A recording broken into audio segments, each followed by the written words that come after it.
15 अगस्त 1947 को देश को आजादी मिली, लेकिन इसके एक दिन पहले यानी 14 अगस्त 1947 को देश को गहरा दर्द मिला, जिसकी लाखों कहानियां आज भी भारत के इतिहास में एक गहरे जख्म की तरह है।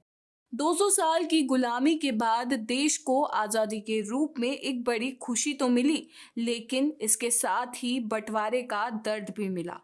इसके बाद भारत और पाकिस्तान के रूप में दो देशों का जन्म हुआ। ये बंटवारा लाखों लोगों के विस्थापन, हिंसा और अपनों को खोने के दुख की कीमत पर हुआ।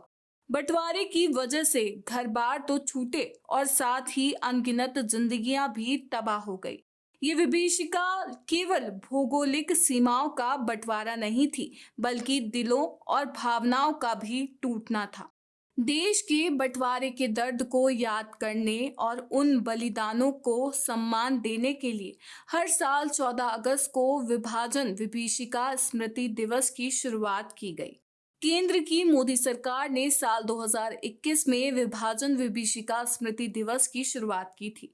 इस दिन का उद्देश्य 1947 में भारत पाकिस्तान विभाजन के दौरान हुए दुख, यातना और बलिदान को याद करना है। वो तारीख जिसे कोई नहीं भूल सकता और वो तारीख है 14 अगस्त। एक तरफ भारत को 200 साल बाद गुलामी के बाद आज़ादी मिली, तो वहीं दूसरी तरफ भारत के दो टुकड़े हो रहे थे और इन टुकड़ों में भारत दो विभागों में बंट गया। मतलब कहें तो भारत एक तरह से दो देशों में बंट गया। इसमें कई लोगों की जान गई, कई घर तबाह हुए और उसके बाद कई लोग अपना घर बार छोड़कर दूसरे देश में चले गए। यह एक भारत के लिए एक बहुत ही भयानक स्थिति थी और उस जगह भारत वो दो विभाजन हो गई और वह भारत के लिए विभीषिका से कम नहीं थी। और उसी विभीषिका के लिए अभी हाल ही में बीजेपी ने विभीषिका दिवस के रूप में मनाया। तो हमारे साथ अभी युवा मोर्चा के प्रदेश उपाध्यक्ष विशाल पार्थ जी हैं, तो हम उनसे जानेंगे कि अभी हाल ही में बीजेपी ने विभाजन विभीषिका दिवस मनाया था, उसके बारे में क्या कहेंगे। तो विशाल जी, अभी हाल ही में बीजेपी ने अपने विभाजन विभीषिका दिवस मनाया था, तो उसके बारे में आप क्या कहेंगे। भारत ने एक ऐसा दंश अपने इतिहास के पन्नों में देखा है जिससे धर्म के आधार पर दो देशों की रचना होना, और कांग्रेस जो कि उस समय सक्रिय थी, उनकी नीतियों की वजह से धर्म के आधार पर जो एक बंटवारा हुआ और उसके बाद लाखों लोगों को मौत के घाट उतार दिया गया, बहन बेटियों के साथ दुराचार किया गया। एक काला अध्याय के रूप में हम इस चीज़ को देखते हैं, विभाजन की विभीषिका को। भारत का हमेशा से गौरवशाली अतीत रहा है, परंतु हमें गौरवशाली अतीत के साथ जो हमारे इतिहास में जो हमसे भूलें हुई है, गलतियां हुई हैं, उन गलतियों को भी याद हमें रखना चाहिए एक भविष्य की अच्छी संकल्पना के लिए। तो कांग्रेस की नीतियों की वजह से, जैसा कि मैंने बताया कि विभाजन की विभीषिका का दंश हमें देखना पड़ा, तो लोगों को याद रहे कि ऐसी कौन सी गलतियां रही थी जिस कारण से हमें विभाजन की विभीषिका देखनी पड़ी। तो बीजेपी विभाजन की त्रासदी को राष्ट्रीय पहचान का हिस्सा बना रही है या फिर राजनीतिक लाभ के लिए यह बना रही है। राजनीतिक लाभ इसमें कोई ऐसा विशेष हम देखते नहीं है।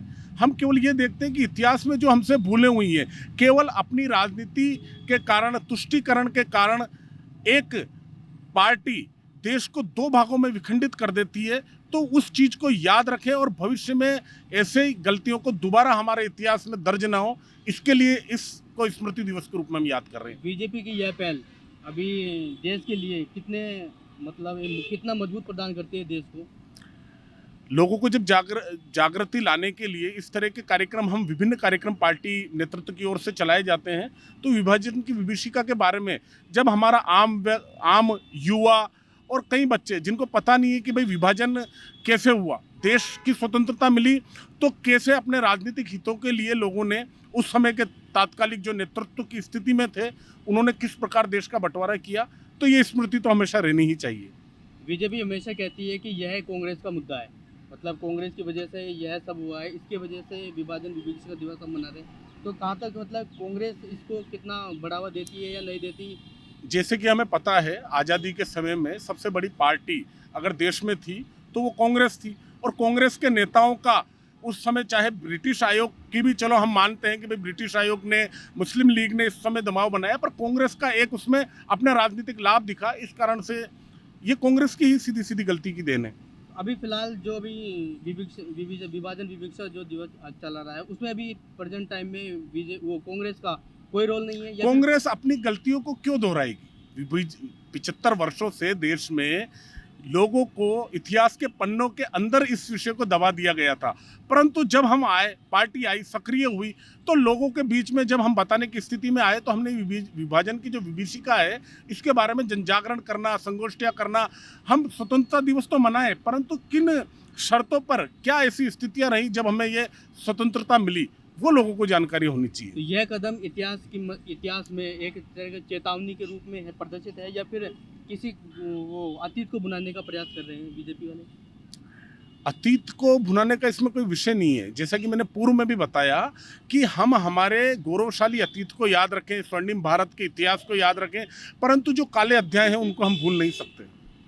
अभी ये कांग्रेस के विभाजन के बाद मतलब क्या कांग्रेस के विभाजन के बाद शरणार्थियों की स्थिति है उसमें सुधारने की कोई? देखो, शरणार्थियों का जहाँ तक विषय है, उस समय भी जब बंटवारा हुआ और शरणार्थी भारत में आए तो उस समय कांग्रेस ने केवल कागजों में उनको सुविधाएं मुहैया कराई है।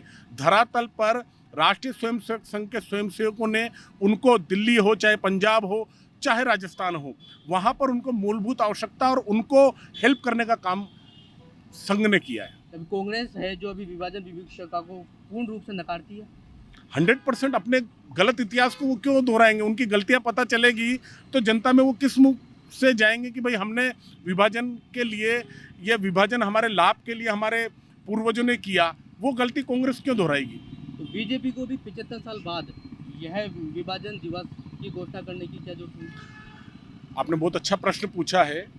आज़ादी के बाद एकमात्र कांग्रेस की सरकारें सबसे लंबे समय तक रही है। जब भाजपा शासन में आई उसके पश्चात ही तो हम इस स्थिति में आए हैं कि इतिहास के पन्नों में जो गलत चीज़ें दर्ज हुई है उनमें सही अध्याय भी हमारी युवा पीढ़ी पढ़े, इसके लिए हम प्रयासरत हैं। आप बार बार कांग्रेस को दोषी ठहरा रहे हो, तो क्या यह कांग्रेस केवल एक पार्टी का ही वो है कि इसमें एक पार्टी की नीतियों का ही परिणाम ही है? सीधी सी बात यह है, उस समय शासन कांग्रेस का था।